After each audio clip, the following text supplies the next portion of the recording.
Hola, chicas.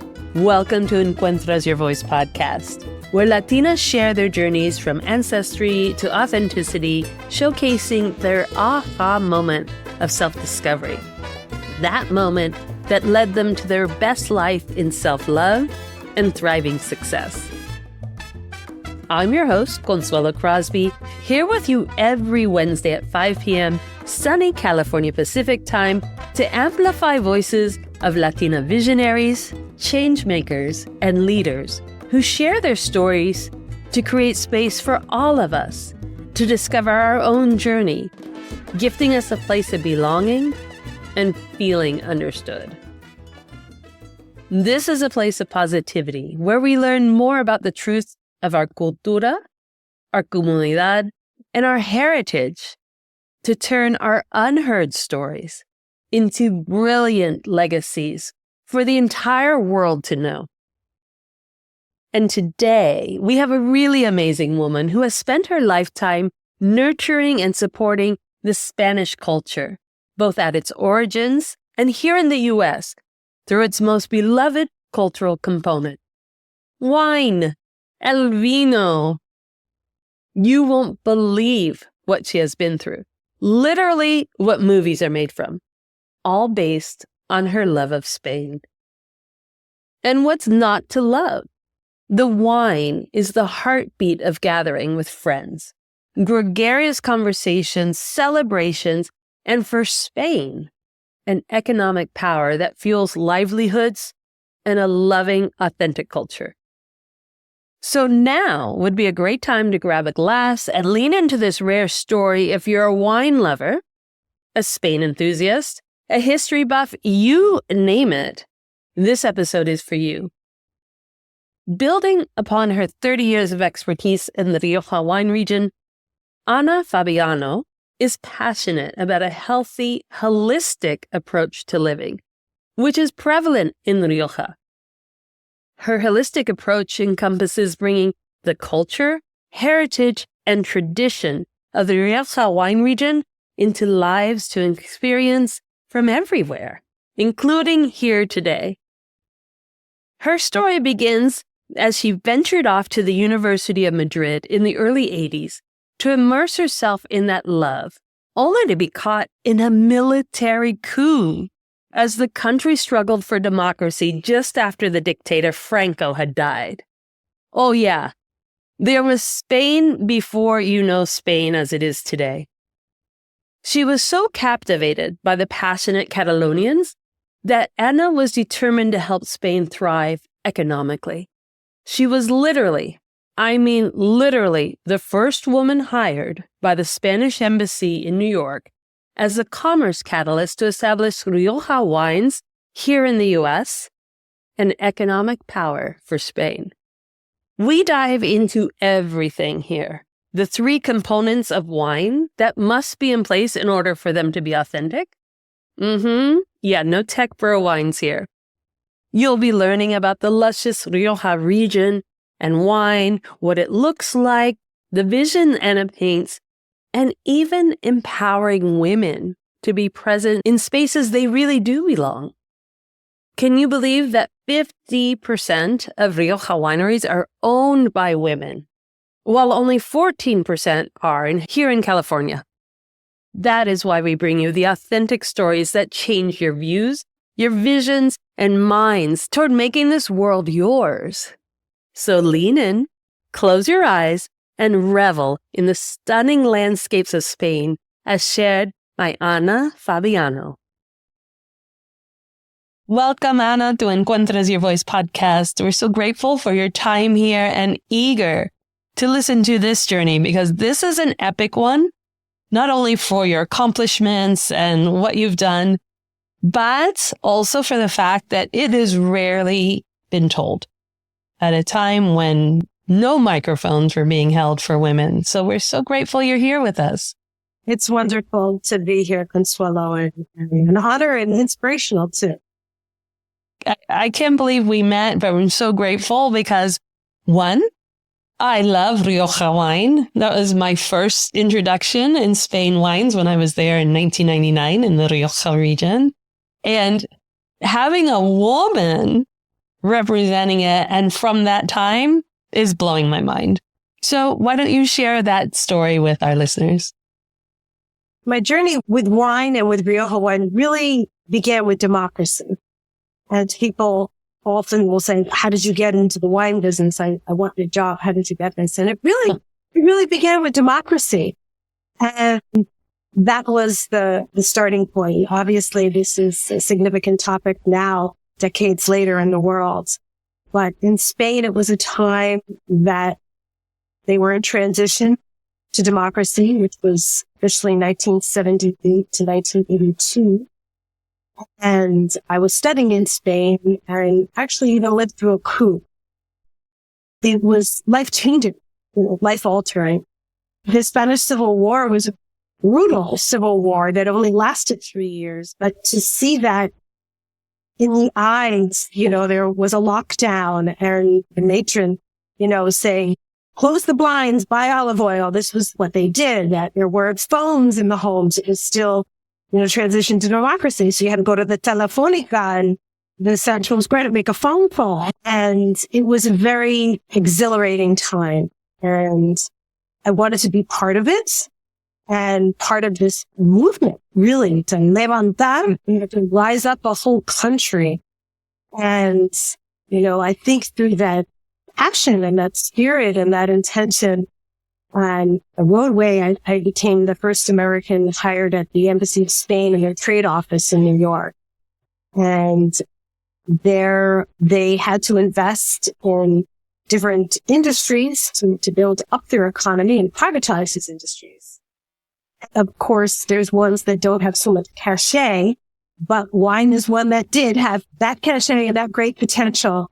So I was one of the founding members of their wine center, which was wines from Spain. Amazing. It's still amazing. One that your life, if we just focus on that little part, to be in Spain during a coup, and for a lot of listeners, maybe not ever learning that this was only 40-ish years ago, that this was occurring, that Barcelona and Catalunya was not what it is today. And Franco had just passed. Franco, the dictator. Correct. And Spain was completely different than what people are experiencing now as tourists. Which is really recent history. It is recent. So long ago. That was very bold and courageous of you to think of studying there. What brought you to that idea? That's a great question. Actually, it's in the preface of my book. I went to Douglas College, which was the women's division of Rutgers University at the time. And the chair of the Spanish language department was a Catalonian woman. And her name was Micaela Niciego. And she was fantastic. She often would go into this moment of talking about being a little girl in the Spanish Civil War and leaned on her desk for emotional support.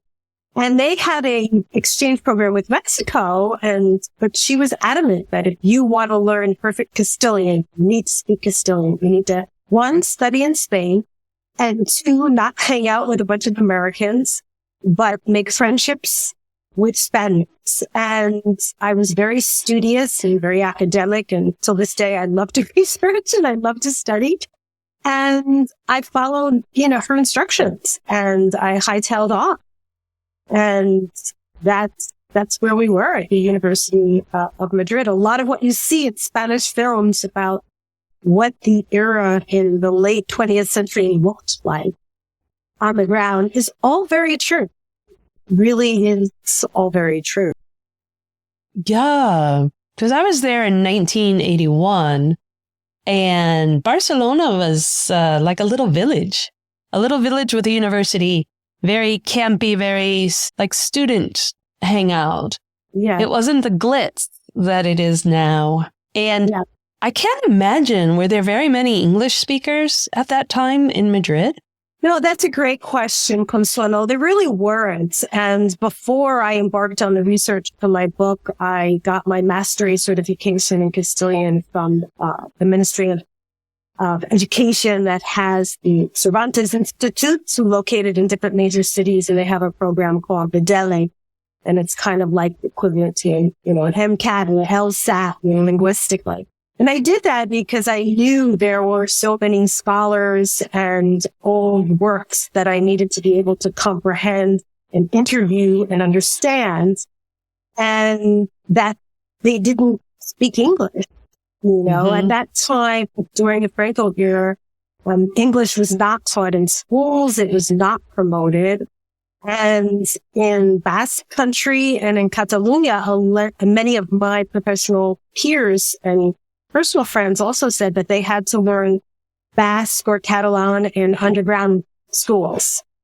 Oh, spoken at home, but they had to learn in underground schools. So even with some of my colleagues in earlier days of my career that didn't speak English, and some American colleagues would kind of poke fun at it. But I was always quick to say, English was prohibited. These languages were prohibited. It wasn't an option. And now, of course, all millennial and younger professionals speak perfect English because they've learned it. You have immense courage because to sit there and live through that with amazement and love for the people and understanding what they're wanting in democracy after a pure dictatorship and wars is captivating. Your personality with so much love for the people is fabulous. So were you enthralled to just stay there? I stayed in Madrid and I did a master's program in international commerce for a year. So I was living in Madrid for a full 3 years and then moved back to the United States. So by the time I left, I wanted it to be a point where if I could get in a taxi and they would think that I was a madrileña, that they would know I was not a New Yorker, had no gringo accent. So tell us this love of wine. How was the connection with the Spanish embassy there in New York that you were involved with the wine? Was it purely because of your commerce background? It was the commerce. And then I was so passionate. I had no contacts. I had no relationships or networking to get me in touch with anyone in the government. So, I feel that I had to make them. So I really literally went to the Ministry of Agriculture and knocked on the door in Madrid. They were so startled at that time, who would be interested in our offices in the United States and what have you. And so they had me speak with like a bookkeeper. And there was a trade commissioner who had just returned. Actually, he was from San Francisco, Pennsylvania. And he had just returned from his tour of duty in San Francisco. And he was missing San Francisco so much that he accepted to meet with me. And we met and we spoke a lot about the industries of Spain that had potential for export, their importance in Spain, the development. And so he gave me a recommendation to meet with the trade commissioner at the Embassy of Spain in New York. So by the time I got back to New York, I think he thought I was this gentleman's granddaughter or something. That's why he conceded me the meeting and the interview. And that's how it started. So I would encourage anybody that if you're passionate about something, don't hold back. Walk through that fear. What is fear anyway? It's false evidence appearing real. And I love that. Yeah. Just take that step. What is the worst thing that can happen? Someone says no. Someone passes on you. There's a saying in our business, that's just a champagne problem. And it's true. It's just a champagne problem. So just walk right through it. And we found out that I was American List, and they gave me all the tests to make sure that my linguistic abilities would be equivalent to what would be required to work in an embassy, but that I was willing to wait until they had the infrastructure for this department wine center to open. So I think that passion, that drive and that passion are important. I would often say to my children or young people, let your passion drive you and everything else will fall into place. Absolutely. Absolutely. I love that, because if you're doing something out of passion, you're being your authentic self, because nothing else will seem problematic. It will become something you just have to do. in order to follow your passion.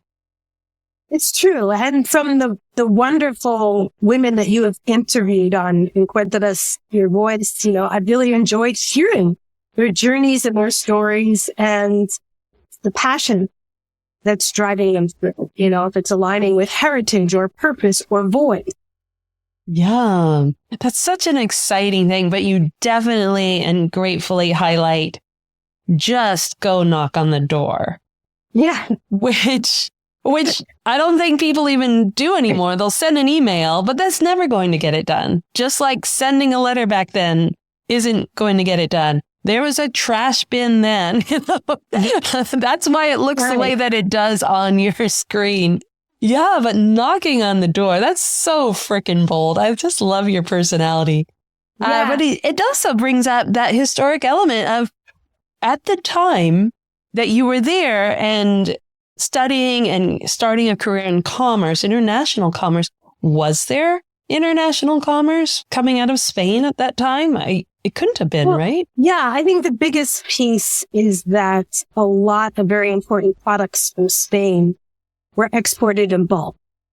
Spain's not the largest producer of olive oil, one of the largest. So you can find a lot of Spanish products in the United States that have built incredibly big brands, and a lot of these agricultural products too, olive oil, olives, capers, pine nuts, all of these products, a lot of them have come from Spain.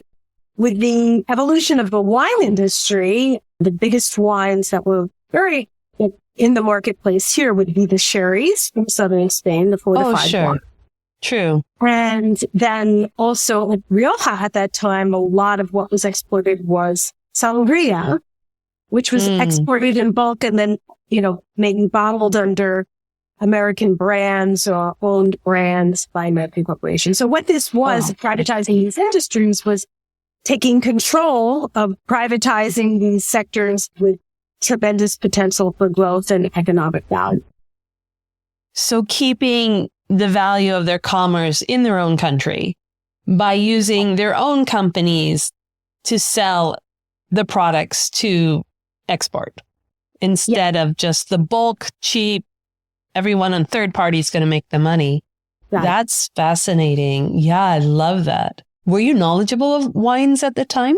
No, I really grew up, with wines from Spain. It was the Wines from Spain Center. So at that point in history, really the only three regions that were known were Cava for the sparkling wines, and Rioja for the table wines, and Jerez for their sherry wines. And Ribera del Duero, which is a very important red wine producing region today with quality wines, really wasn't on the map yet at that point in time. We just kind of all rolled up our sleeves and did it. So I journeyed with the region really from that point on. And what was your first impression? What was it like for you? Well, my first trip that I went over, I just loved the hospitality of the people. And I think you find that in other places in Spain too, but a Spaniard would much more enjoy one more hour of conversation than sleep. I think that socialization is like oxygen for them. So they are much more comfortable in a role of host than guest. And I wrote that in my book because it took me a few decades to really just solidify that perception, which is very, very true. And so they're very, very hospitable, and the hospitality and the pride and was just a recurring way of being greeted and treated. And it just draws you back. It is something that is indescribable until you actually live with it, because it's the open door. It's the sit down. It's like you say, let's sit down, slow down. Even business negotiations, they're not done over the phone. They're not done through a screen. They're done in person. It is a personal relationship. It is the establishment of trust. It is taking the time to get to know each other, is all part of the business platform. Universally, throughout the United States, we're seeing wine has exploded beyond the typical regions that we had wine first come here in the US. So I think listeners are very familiar at this point if they like the beverage, the wine industry. What would you describe? Because not everywhere has Spanish wines on their lists. What would you describe a Rioja wine, a true Rioja wine, to be like? Well, that's a great question, Consuelo. It's probably very different than a California Cabernet. And in my book, Principal Grape Variety of Rioja's Tempranillo. Mm-hmm. And it now occupies, wasn't like this historically, but now occupies about 80% of Rioja's vineyards. So it has a very substantial presence in Rioja, and Rioja wines, of course. It's a grape variety that's just fabulous. I mean, the winemakers smile and, love Tempranillo very much. It's a medium-bodied grape. So it's one that can work as a model varietal, a single expression. It really began in the late 1980s. Or, as one winemaker said, it's open to roommates, so it can blend well, like the old Bordeaux wines are blend, so it can blend well with a Grenache, the Glaciano or Muscuelo. And the flavor profile used to be more red fruit, but now today it's a mix of red fruit or black fruit. Really one trait of Tempranillo and of Riojas that I love so much is that most of them, 65% of them, are aged wine. So that means you get more of a finish, that when you're tasting the wine, it just doesn't end on the palate. You have what is this kind of post-gusto that the elaboration and the aging of the wine gives to. And soft tannins as well. Tannins can give you that kind of, like you're sucking on a tea bag experience, or they can be very strong. And if they're very astringent and strong, then you have to find a food to kind of combat them. So it adds a little bit more of a work. And winemakers and consumers alike love the wines because they have a lot of cuisine compatibility. I'm sure you experience too. They can move with a lot of different foods. And that's nice. Life is complicated enough. It's hard enough. Yeah. I love that. Very approachable, very part of your everyday wine. I was going to say Tempranillo is my favorite. Tempranillo. Yeah, it's a beautiful grape. It's really great. And now it's cultivated in over 400 regions in the world. But that 400 regions, that's amazing. I'm only familiar with Argentina's version of their Tempranillo wines. Tempranillo, yeah. There's Tempranillo cultivated too in many different places in California as well. California with the fires, which were just so devastating to the vineyards, and destruction of vineyards, but also like trauma, vineyards that were destroyed and get this fire trauma. Even the smoke had affected the grapes, that affected the wines, and it was a wait and see. Yeah. Yeah. They even go dormant, they'll just kind of shut down as kind of a defense mechanism. Oh, I didn't know that. So, yeah. And that's why it's feminine. It's la uva. Yeah, we are persistent. We will get through. Yeah. I do find if it's in the stores locally for you, the Spanish wines, they're fabulous. And they come in here to the US at a beautifully accessible price point. So usually in our thinking here, we're accustomed to thinking that they couldn't possibly be good if it's a lower price point. But Spain has a different type of thinking. Yes, it's still a contentious point, Consuelo, and I was at an event in New York, a business event yesterday, and beautiful portfolio tasting, and there were wines from different places in the United States and the world, and, looking at the price points and, of course, tasting them and, putting them in context of Rioja, where we stand. And I came to one conclusion 2 years ago that at least in Rioja, often heritage sets a standard, not a price point. And this place of qualifying the wines and the price point and what the winery next door is doing and the other winery, it then kind of puts into a cycle. And there are some smaller producers or other producers of Rioja that have price points that would be equivalent to California wine. But by and large, They are extraordinarily competitively priced, that the wine will give you more than it asks. I was in the Priorat region, the most recent wine region developed. I was just there last year in August. I do love my red wines. I was traveling solo, so I got to make my own decisions. After doing the trip and coming back, I'm thinking, that wasn't necessarily, I'm not going to say safest, but doing that trip solo out to the extent of the Priorat region, I went out to the monastery, way out by yourself. Anything could have happened with a car and I would have been SOS with no service. But absolutely, I am an adventurer. I am a curious beast. And going out to that region, one, absolutely stunning. Yes. Two, that these vines that they've discovered and rebrought to life are from the Romans, Roman times. Yeah. Right. And in that wine tasting that I did, their Grenache, off the charts, right? Terroir, just left alone, fermented in concrete tubs, gorgeous. And I was blown away. How could you make this amazing wine and sell it for such an inexpensive cost? And the woman just looked at me like Americana, and said, well, wine is to be enjoyed and shared, and it's not for the privileged. And I love that mentality. They want you to be able to have this wine, to enjoy the wine. It's not a matter of privilege and aligning with, well, the more expensive it is, the more elite we are. It goes back to the hospitality, the graciousness. Yeah, and the perception.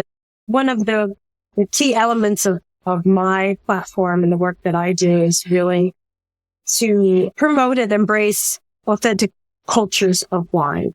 And, driving into the Priorat, there you were, in Solo, in the heart and soul of one of the most historic, wine areas of Spain that has, recovered great finds. Great winemakers from other parts of Spain have gone there, such as Alvaro Palacios and all the work that he's done with his wines. And cultures of wine, they're authentic. It's that authenticity piece. They can't be crafted. They can't be concocted. There's a writer in the wine business who used to write for the publication Wine Spectator, which you might have heard of. It's an important wine publication. Of course, yeah. And his name is Matt Kramer, and he's published different books. And he did this piece once that said there's 3 key components to creating a culture of wine. And he said, one was there has to be political stability. And boy, we're seeing that around the country, around the world, right? Yeah. And what has happened to different wine regions. 2, it has to be a way of life for the people. And that, you say, what keeps you going back to Rioja? I repeatedly just, everybody I meet, it's a way of life.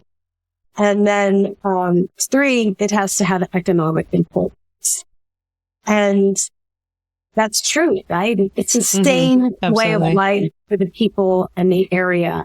And that is a very big departure from a place that has done it as hobbyists. Mm-hmm. Right. Has done it for investment. There used to be a joke in the United States. How do you make a small fortune in the wine business? You start with a big fortune. That yeah. We see that here in California. The Napa Valley is tech bro, either investments or I don't know what else to do with my money. So I'll start a winery. Yeah. So I don't want to be the person to say that. Absolutely. Yeah. You bring up a point I'd like to just launch into. What is it like for you now? Because you're still in this industry. You're still thriving and throwing beautiful events that I'm missing this year, but not next year. Please do it again. What is your career looking like now? That's a great question. My term with the government as the managing director of the business branch in Rioja in the United States for over 12 years. That was an incredible time. It was an epic time. And it took Rioja from 450,000 cases to over 1.1 million and scaled the growth. And the last big market we went into was California, because our wineries were saying, they were advocating, saying, our importers are doing well. People are interested in Spain and they just don't want to be drinking California wine. And it was the last market and it grew the quickest. And I really, really enjoyed the projects and the work that we did in California. It was an epic time and a team of outliers that is also a very diverse team. And it's incredibly proud of all of that work that you did at that time. So now my kind of work is continuing as an advocate and an educational source for Rioja on the platform of really supporting and promoting authentic cultures of wine and families and the people behind them. And then also I've aligned this year with more female-driven organizations. We did a big event in New York for Women's History Month that are illuminating female winemakers or wineries owned by women, and even some of the viticulturists that are on lines and bottling their wines now from the vineyards that they own. And that has crossed different generations of women. And I've really enjoyed that too, Consuelo. And that where I believe how I met you was our Entreprenistas. Yes. And, that's been just a wonderful network, and just joined one of their webinars when my term with the government ended, and Stephanie and Courtney were just starting out and just being a founding member. And it's really wonderful to see all the women from many different industries, parts of the country. Another one, her workplace, founded by Marilyn Joyner, was in real estate, and just was motivated for women to have a safe place and a voice, and just opened an office in San Francisco. So I'm enjoying that.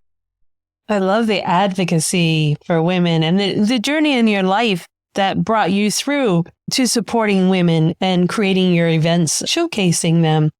Because I'm pretty safe to say that when you started with the embassy, you probably were the only woman. I can't imagine a woman having your position elsewhere in the commerce department. Yeah, there were other women working in the trade office, but since this was a new entity that was established to promote certain product sectors, it was a different branch of the government. But really, in the wine business in the United States or in Spain, at that period of time, it was a very male-dominated industry, for sure. As so many other industries still continue today. Some things just don't change. Yeah. Now, engineer, I was the first woman hired in a firm in San Francisco, 40 men and me. And this is 1985.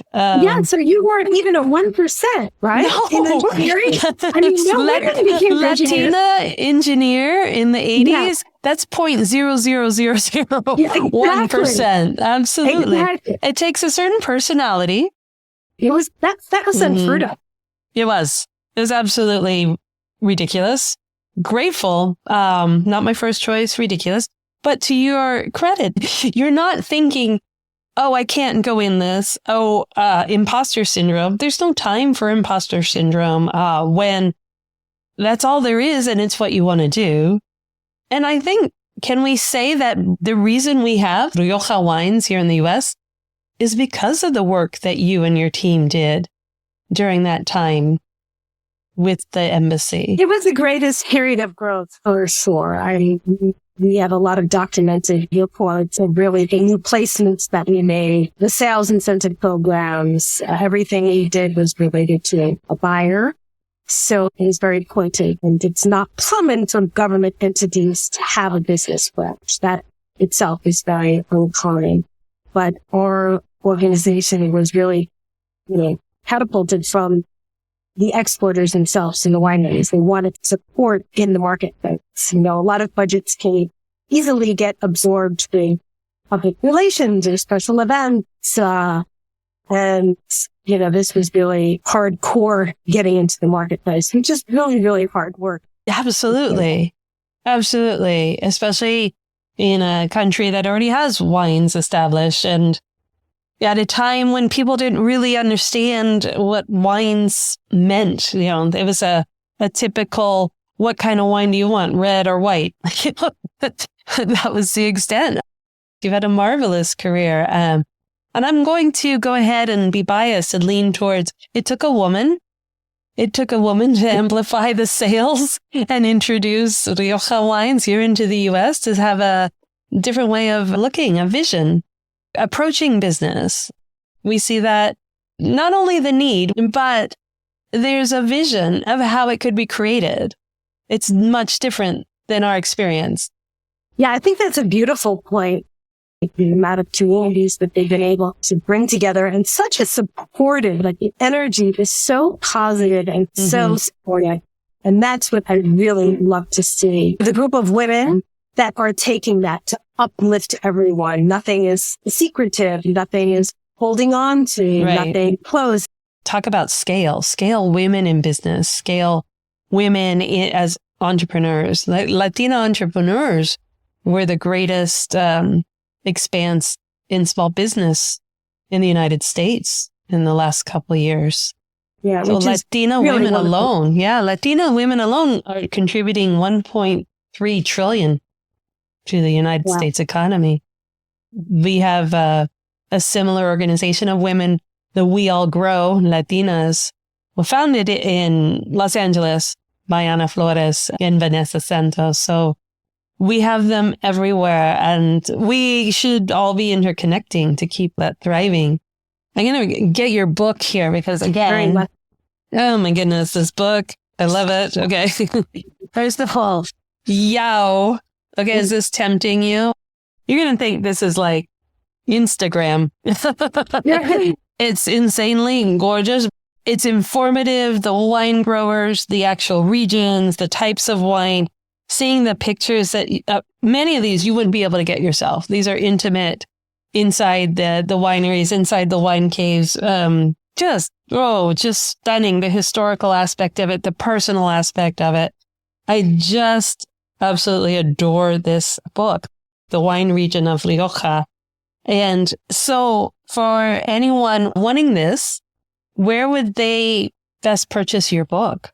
Well, thank you. Thank you for asking, Kate Swallow. They can go to my website, anafabiano.com, and they can purchase the book there and have it personalized. And that's always gratifying for me because, you can also buy it on Amazon, but then there's no personal contact. And if they look on the website, you can personalize it. You get a love note. I love getting drones, the personalization request, because they go from, can't wait to go to Spain with you next month. And I love that a lot of people buy the book before they'll take a journey, or just to take a journey in the book, in the pages of the book. And I'm on Instagram at Ana Fabiano Rioja. And there it's really more educational, informative. And what is your website? anafabiano.com. Okay, perfect. And that's also where you can find all these amazing events you have. Yes. Looking forward to finishing off the year strong and traveling to Newport, Rhode Island next week for the Newport Wine and Tea Festival, and excited to do that, to have the backdrop of the Atlantic Ocean, which is kind of nice, at the Rosecliff Mansion. And then thereafter to Rioja, which is great, with the Paladin, which is an amazing group that organizes highly curated culinary experiences. And I'm their tastemaker for Rioja, and really looking forward to working with them and traveling to Rioja. Oh gosh, congratulations. Your accolades just keep stacking and stacking and stacking. I haven't even had a moment just to congratulate you on such an epic career. Epic life, your curiosity and your vivacity and your fearlessness. That's not even courage. It's like you said, fearlessness. I love how you framed it. It's really not only created a great life for you, but look at the impact you've had. You've had the impact here in the U.S. of having the wines available on a much greater scale. The impact you've had for Spain in launching their export business, the Rioja wines. And now bringing people personally into these amazing events that I would have attended on my birthday Were it not for our little nieto who's expected exactly the same time, I can't believe it. I can't believe it, but I'm so excited. I really hope you have it again next year because I'll be there. For our listeners here, how would you like them to view the Spanish wines and the Spanish wine industry if they're not there in Spain, but maybe abroad? Well, it's interesting. There was an article today in the New York Times by Eric Asimov, and he just featured all Spanish wines. And I always go back to this place of a culture of wine. You know, that drinking a wine that really has those 3 touch points, it really is also coming from this place of authenticity. So I think Spain and the Spanish wine regions is a wonderful one to explore. I always also say, go to a trusted source. It's so daunting. You can walk into a shop and there could be 10,000 wines and it's a product that you can easily get rid of. And, if it is a wine merchant that you trust or a writer that you follow or an expert in a specific region, I would really defer to them as well and start your experiencing there. And I could say hundreds of reasons why Rioja is a great place to start. Not even just to sample, but also for collectors. There's a lot of hobbyists that like to collect wine. And Rioja is a place where you can really purchase vintages to put in a cellar to drink 10, 20, 30 and more years from now. And it won't put you in debt. It won't give you a staggering credit card bill. It's a region for the hobbyists that they can really grow and explore and enjoy. We want wine to be an experiential gift as well. One that will endure more than an object. Oh, I love that. That's such a beautiful and enticing invitation to have either here on your own table or beautifully there in Spain with that lovely picture you painted of the Rioja region, really to step away from the tourist approach to the country and more to the actual cultural lifestyle and become a visitor to a very gracious host there in the Rioja region. Again, for the listeners who maybe have already hit their high points of Spain, the typical Madrid or Seville or Barcelona, have the opportunity or even the curiosity to go to the Rioja region themselves. Is there a way for them to navigate or create an itinerary of visiting wineries or having a tasting? What would that experience be like? Yeah, there's different tour groups that go. And like I'm going, I'm the tastemaker on this trip, the Palatine, which does culinary experiences. And there's different tour groups, and also it's very well set up for the independent traveler. And one of the beauties of Rioja too is because historically the wines could be blended from the different zones. There's a great infrastructure of roadways.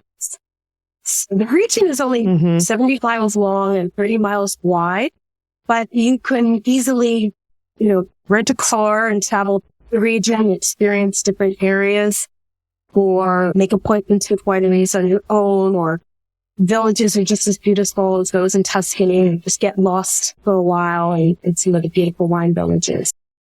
That's a beautiful point, because having been to both regions, Tuscany last year for my daughter's wedding and doing wine tasting through there and being blown away by the region, gorgeous. But it's highly marketed as such. Whereas the Rioja region, like you said, I found it super dreamy and expanses of not only vineyards, but sunflowers and the way the sun hit the fields and it just glowed and the little villages with these walls and the big epic doors. And you're just like, who knew? It's all. Yeah. You especially, Consuelo, being an engineer, I'm sure you obviously have this great appreciation for architecture. And Rioja, I added that into the second edition of my book in the last chapter of architecture. You just cannot.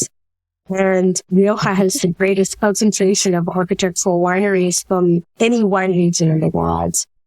And they're not just national or local, but this constellation of incredible architects from around the world and also local ones, where a lot of these projects just manifested organically. And that is so beautiful. Frank Gehry, who also designed the Marqués de Riscal, which he's the oldest winery in Europe, founded in 1858 in Rioja, Alavesa. And it just looks like tons of ribbon candy flowing, and you have this titanium, and they designed it so when the light hits at different times of the day, it's just a beautiful debut shot. It's quite incredible. So there's anyone who enjoys architecture, the arts, tasting a wine in an architectural winery is incredibly potent sensory experience. With a gracious host in an expansive setting of nature. Yeah. And not at a price point that's going to have you regretting anything. What a beautiful description. I just want to walk through that portal right now. Yeah. Just snap your fingers. We're right there. I love that. Yeah, that's enticing. So easily fly into Madrid and drive, easily fly into Bilbao and you're right there. A very compact, accessible region on the roadways. Sounds like you could maybe, I'm not sure how far apart they are, it might be a biking experience. Yeah, it's intuitive that you said that because it's one of the biggest biking routes as well. There's a lot of different biking organizations, and at some of the smaller hotels in Logroño, where I'm staying so much for research trips and for business meetings, you'd see the bikers, coming through, because they would stay at the hotel and, take off the next day or something, or a few days. So, very big biking routes. Oh, wild. Okay. For all the Latina travelers that have their businesses, I think we need a Latina group heading into this region and establishing a partnered collaboration with you on your events and really kick it up a little bit because this would be amazing. You have such an artistic way of expressing the country and the wine itself and the experience, the culture. This is really magical where you're bringing both the history from a time that people won't know about unless they lived it to today, where merging the modern day amongst the ancient still happens.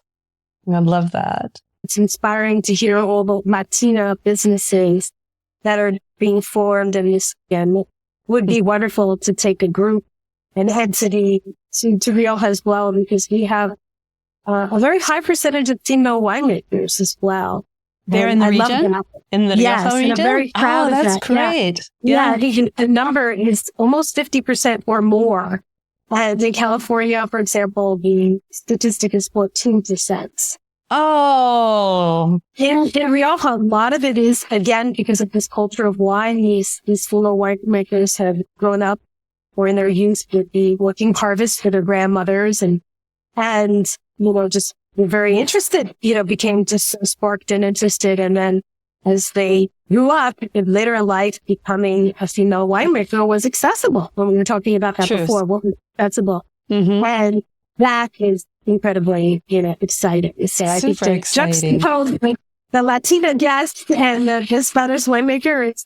I'm all in. Let's do it. Okay, let's do it. I'm into. Okay, we'll have a collaboration. You and I will create a travel itinerary, get our Latina traveler specialist involved, and oh boy, this is going to be fantastic. 2025, watch out.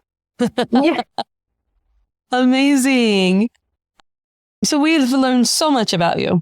Amazingly fearless woman. Love of people, love of culture. Thank you for not only emphasizing and highlighting the culture, but maintaining and respecting and nurturing a culture to thrive. That is a really unique and beautiful aspect of your personality. Now, tell us, though, with all this love of Catalunya and Rioja and Spain in general, what is something we wouldn't guess about you with your fearless personality? I think the agricultural piece spills over into my personal life. I have Italian background, and the kitchen is the hub, I guess, in my home. So I've always been a flower gardener, and it's really important to for us all to be in touch with nature, and I tried to do that to maintain my mental health and my physical health. And that's also something that I would encourage, whether it's taking a little bit of time if you live in a coastal place to walk the beach, pick up a sail, or in the mountains to take a hike. I joined a community sustainable agriculture forum near where I live now and brought home our first ration last week. And it was just so exciting. I modified a patatas a la Riojana recipe and added this, incredible Swiss chard and, had the Palacios chorizo, which is so delicious. And so I would say that you're keeping nature in your life in this digital world. It's incredibly important and something that I salute very much. I love that. I love how you can also see the weaving of Hispanic and Latina cultures with the Italian culture, the love of family, the love of cooking together, the love of the kitchen, the love of hospitality, people-centric, very people-centric. Maybe that's why you and I just hit it off. Yay. Yay. Oh gosh, Ana, this has been such a beautiful, inspiring, and just enticing episode, but also amazingly humbling episode to see your fearless career launch and how you really took this to task in order to nurture a thriving culture in Spain at a time when it was really struggling. Just beautiful. Yeah, thank you so much for joining us today. And thank you for lending us your voice. I really, really enjoyed. I'm a erudite. I love to research and read, and I barely know how to turn on the TV in my house, but I really enjoyed listening to your guests and stories. It's really been wonderful. A lot of voices out there. Thank you. Ana Fabiano, fearless, a true barrier breaker, literally the first woman hired by the Spanish embassy, bringing economic presence here in the U.S., and yet still so filled with compassion and love for the Spanish culture, the people, and its lands. Ana is the ultimate expert in the Rioja region and its luscious wines, and her energy just lights up the room. And can you imagine what it would be like to attend the events she has, which you can find on her website, anything from back east to Spain itself, where she is right now with an amazing culinary event in the Rioja region. I love how she empowers all of us to gather and support each other, create spaces to share our stories, and thrive in nature as catalysts for our passions and businesses. This isn't your corporate mindset. So remember to reach out to Ana on her website at anafabiano.com and on Instagram at Ana Fabiano Rioja, which you can all find in the show notes for an easy click through. And remember to purchase her book. Oh, the book is so gorgeous. The Wine Region of Rioja, which is absolutely stunning, incredibly filled with stories and insights of the Rioja region and its wines. And be sure to get a personal note from Ana by purchasing it through her website. Join us next week as we pull the gems from this conversation today to highlight them in your own life, bringing in a force to support and encourage you, just like Gabriela Heidel described a few weeks ago. We have your back. So get out of your comfort zone, go after your dream with the fearlessness of Ana Fabiano. Step into your truth, ladies. Ciao. We love that you have subscribed to this podcast and continue to champion women who understand the life of all things Latina. Be sure to follow and subscribe to the Encuentras Your Voice podcast so you don't miss a single episode. They will automatically drop into your listening device each week, and we'd really appreciate if you take a moment to add to the reviews that we already have. Tell us what you like, tell us what you're hoping to hear, and we will get there. Share this with your friends and family to us grow our comunidad, and keep following us on our social media to Encuentras Your Voice. We are so grateful to you for helping us grow this community and would love to learn of all the amazing Latinas who you know are creating the world we thrive in. So reach out to me on social media at Encuentras Your Voice, and let's keep leaning into our authenticity in pride.